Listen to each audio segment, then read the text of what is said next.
सबसे बड़ा सवाल यही है कि लोग अब पेट्रोल स्कूटी लेना पसंद करते भी हैं कि नहीं when it comes to scooty, because EV ने अच्छे से डोमिनेट कर रखा है मार्केट को। 17,000 रुपए में इस स्कूटी को घर लेकर जाओ। पता ये उन स्कूटीज में से नहीं है ना, होता है ना कई बार आप बाइक से उतर के स्कूटी चलाते हो फिर लगता है यार क्या ही चला रहा हूँ। मजा तो तब आता है जब आप ये कॉम्बिनेशन देखो, सीट हाइट और ग्राउंड क्लियरेंस। मतलब ब्रेक तो एक ऐसी चीज है ना स्कूटी की कि सबसे ज्यादा बदनामी अगर स्कूटी को किसी ने दिलाई है तो उसके ब्रेक्स ने दिलाई है कि समय पे ब्रेक्स ही नहीं लगते। ऑल ऑफ अ सडन कभी आपको जरूरत पड़ जाए, आप जितनी बार एक्सीलेटर ले रहे हो आपको एक पंप मिल रहा है, और क्या चाहिए भाई साहब। कसम से मुझे इतनी खूबसूरत एग्जॉस्ट नोट आज तक किसी स्कूटी की नहीं लगी। हाँ बाइक्स की अलग बात है, पर जब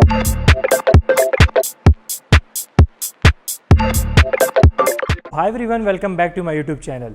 जी हाँ, आज हमारे साथ है 2024 की newly launch TVS Ntorq race XP edition. अब देखो इस स्कूटी में ना आपको भर भर के फीचर्स, भर भर के अपडेट्स देखने को मिलने वाले हैं, पर सवाल ये नहीं है।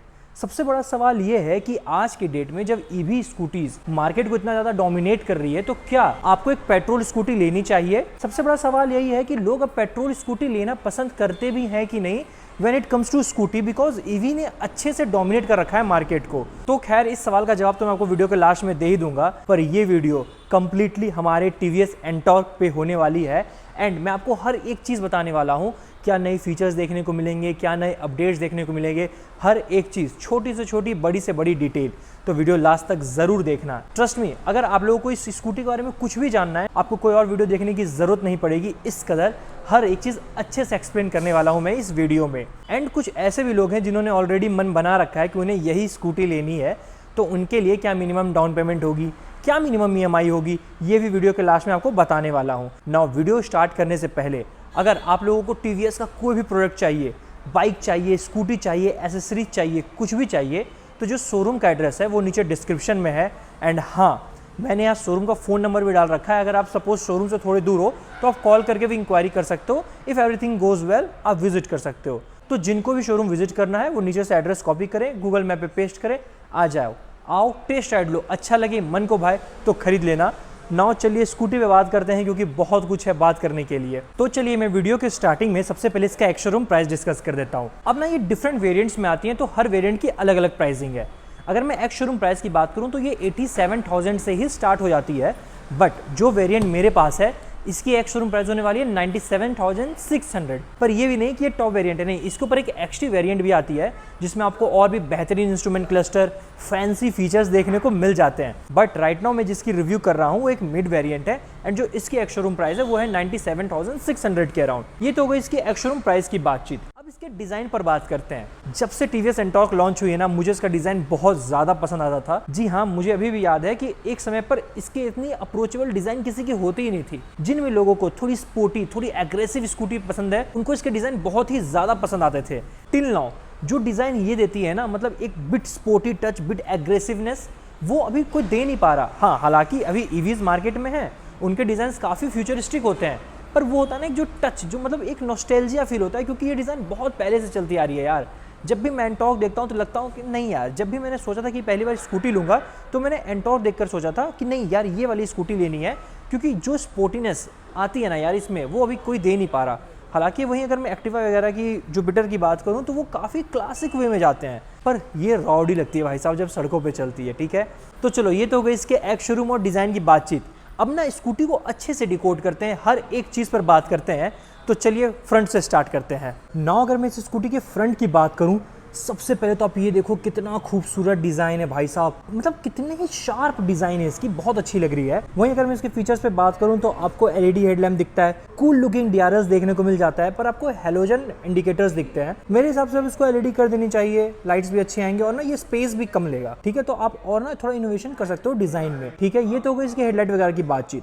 नाउ अगर मैं नीचे जाऊं तो आपको रेड एलॉयल्स देखने को मिलते हैं जो ब्लैक के साथ काफ़ी खूबसूरत लग रहा है गाइस। ट्यूबलेस टायर्स देखने को मिलते हैं। फ्रंट की बात करूं तो आपको फ्रंट में डिस्क देखने को मिलता है, रेयर में ड्रम देखने को मिलता है, जो भी मैं रेयर में बताने वाला हूँ। नाउ डिस्क तो मिलता ही, आपको इसमें सिंक ब्रेक टेक्नोलॉजी देखने को मिलती है, विच मीन्स अगर आप रेयर भी लोगे तो भी फ्रंट भी लगेगी, तो ये सेफ्टी प्रोवाइड करती है एक्स्ट्रा जब आप इसको राइड करते हो। मानसून वगैरह में ये चीजें बहुत ज्यादा आपको मदद करने वाली है। एक और चीज जो मुझे बहुत अच्छी लगी वो है इसके बम्पर। जी, आपको मेटल के बम्पर देखने को मिलता है। सबसे ज्यादा इफेक्ट होने वाली चीज जो है वो ये है, कभी ना कभी लड़ जाती है, यहाँ पे स्क्रैचेस पड़ जाते हैं, ये थोड़ी टूट जाएगी तुरंत अगर ये फाइबर होगी, ये मेटल के हैं, which is a very good thing. चलो ये तो हो गई इसके फ्रंट की बातचीत। अब इस स्कूटी के इंजन पर बात करते हैं। अगर मैं इसके इंजन पे बात करूं तो आपको 124.8 सीसी का इंजन देखने को मिल जाता है।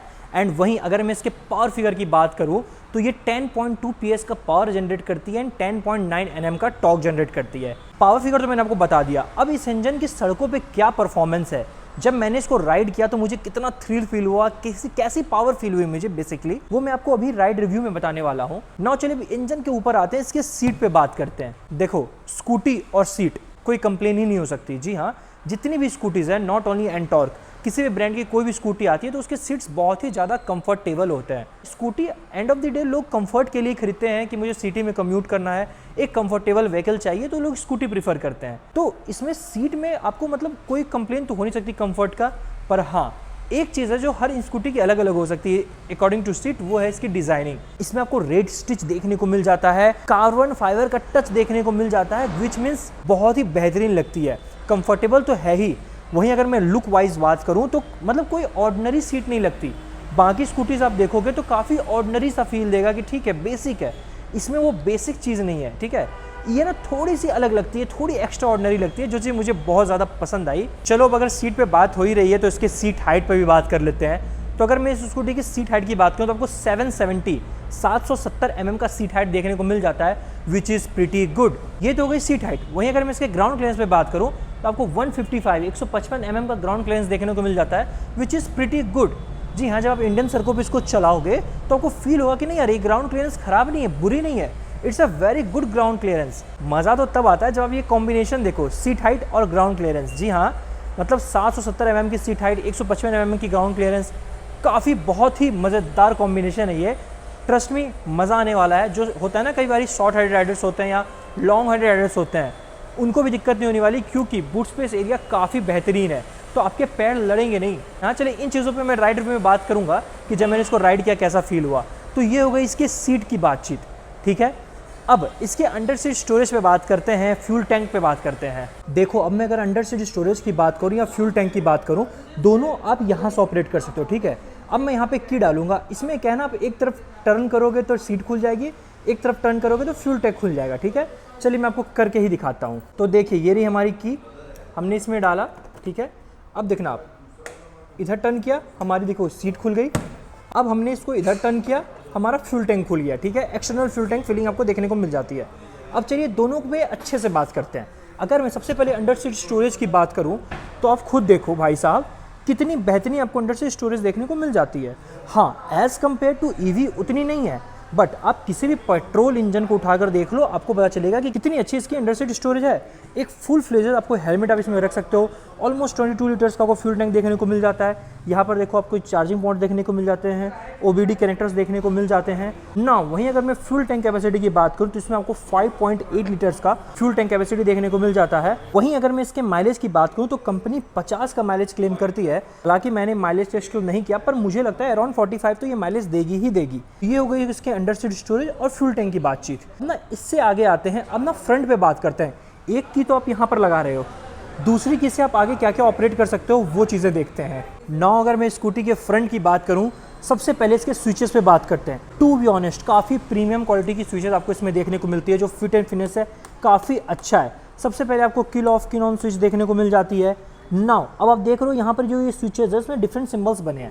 ये एक मल्टीपर्पज स्विच है। देखो सिंस इसमें आपको स्मार्ट-एक्स कनेक्ट देखने को मिलता है, विच मीन्स आप फोन वगैरह कनेक्ट कर सकते हो, तब ये स्विच बहुत काम की है। सबसे पहले तो इसे सेल्फ स्टार्टअप कर सकते हो। ठीक है, आप मोड्स चेंज कर सकते हो। ठीक है, आप इसको वॉइस कमांड्स दे सकते हो। इतनी फीचर्स आपको भर भर के देखने को मिल जाती है इसमें। सबसे अच्छी बात क्या है, इसमें आपको 2 मोड्स देखने को मिल जाते हैं। सबसे पहला है स्ट्रीट मोड, रेस मोड। चलो अब जब इंस्ट्रूमेंट क्लस्टर भी बात करोगे तो आप ये देखोगे जैसे आप मोड चेंज करते हो तो लेआउट भी चेंज होता है। ये तो हो गई स्विचेस की बातचीत। अब इसके इंस्ट्रूमेंट क्लस्टर पे बात करते हैं। सबसे पहले स्टार्ट करते हैं।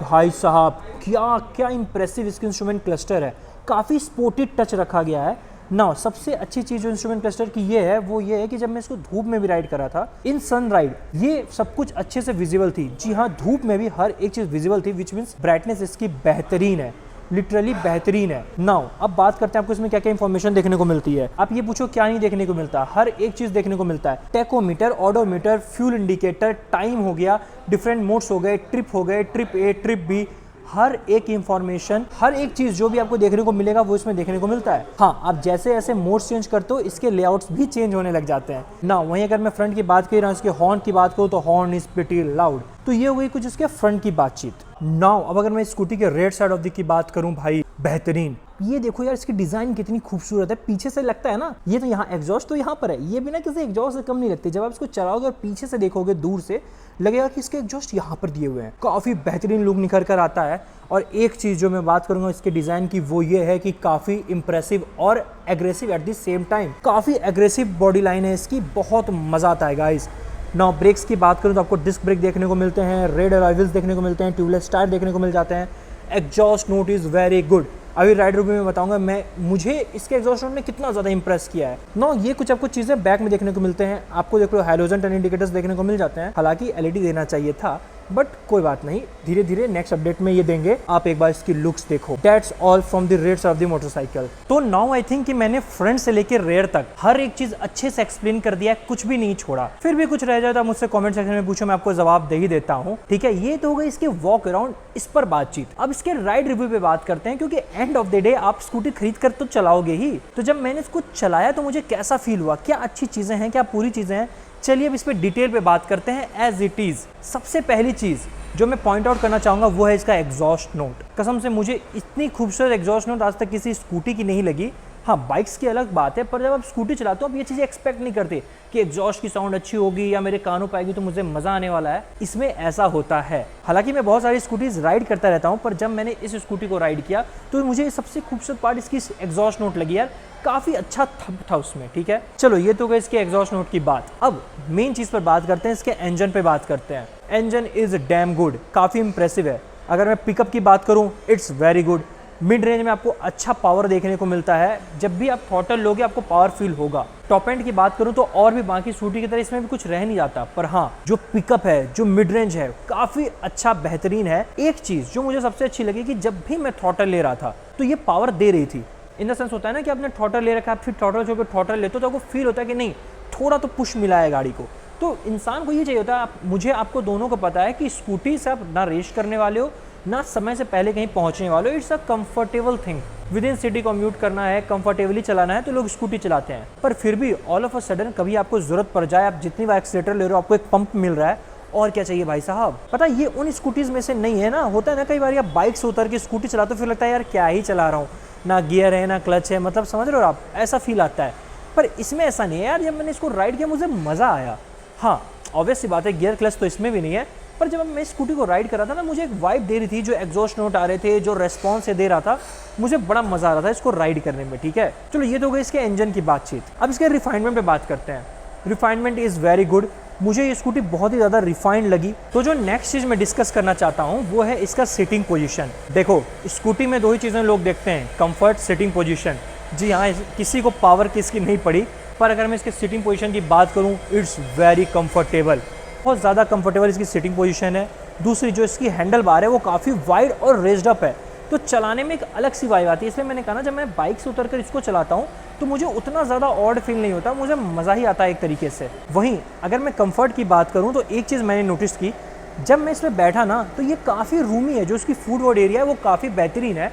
ये मैं इसलिए कह रहा हूँ क्योंकि बहुत ऐसी स्कूटीज़ है जिसपे मैं जब बैठता हूँ तो मेरे पैर ना यहाँ पर लड़ते हैं। इसमें ऐसा कुछ नहीं हुआ, ये काफ़ी रूमी स्कूटी है। तो ये लड़ते नहीं है ना आपकी, जो रूमी है इसकी वजह से क्या आपकी टर्निंग रेडियस बेहतरीन होती है। कई बार क्या है, जब मैं स्कूटी टर्न करने की कोशिश करता हूँ पैरों में लड़ती है तो मैं टर्न नहीं कर पाता ठीक से। इसमें ये वो इशू नहीं है। टर्निंग रेडियस बहुत ही बेहतरीन है इस स्कूटी की। जी हाँ, एंड सबसे बेहतरीन तो है इसकी पावर। अगर आप एक ऐसी स्कूटी ढूंढ रहे हो जिसमें आपको पावर फील हो, जब भी एक्सलेटर लो एक पुश फील हो, this scooty is for you. Now जो नेक्स्ट चीज़ मैं डिस्कस करने वाला हूँ उसके लिए स्कूटीज़ बहुत ही ज़्यादा बदनाम है। जी हाँ, इनके ब्रेक्स। मतलब ब्रेक तो एक ऐसी चीज़ है ना स्कूटी की कि सबसे ज़्यादा बदनामी अगर स्कूटी को किसी ने दिलाई है तो उसके ब्रेक्स ने दिलाई है कि समय पे ब्रेक्स ही नहीं लगते। तो सबसे पहली चीज़ जो मैंने टेस्ट की वो थी इसकी ब्रेक्स। अब देखो क्या इसमें आपको फ्रंट में डिस्क ब्रेक देखने को मिलता है, रेयर में ड्रम देखने को मिल जाता है। आपको सिंक टेक्नोलॉजी देखने को मिलती है, विच मीन्स आप रेयर ब्रेक लोगे तो फ्रंट का भी लगेगा।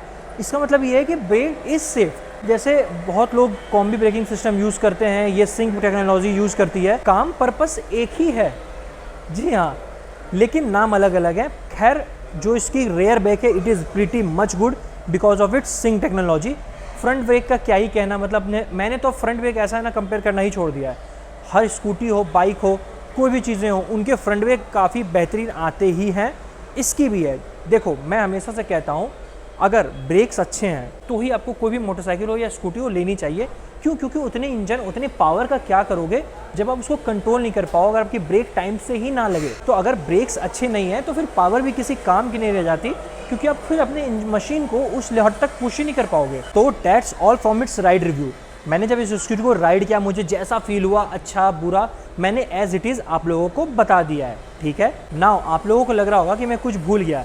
नहीं, ऐसा बिल्कुल भी नहीं है। आई नो मैंने वीडियो के स्टार्टिंग में कहा था कि जो भी इसको लेने में इंटरेस्टेड है उनको क्या मिनिमम डाउन पेमेंट होगी, क्या EMI होगी, मैं ये बताने वाला हूँ। तो जो मिनिमम डाउन पेमेंट होने वाली है हमारे 2024 की newly launch Ntorq 125 XP race edition की, वो है सिर्फ और सिर्फ 17,000।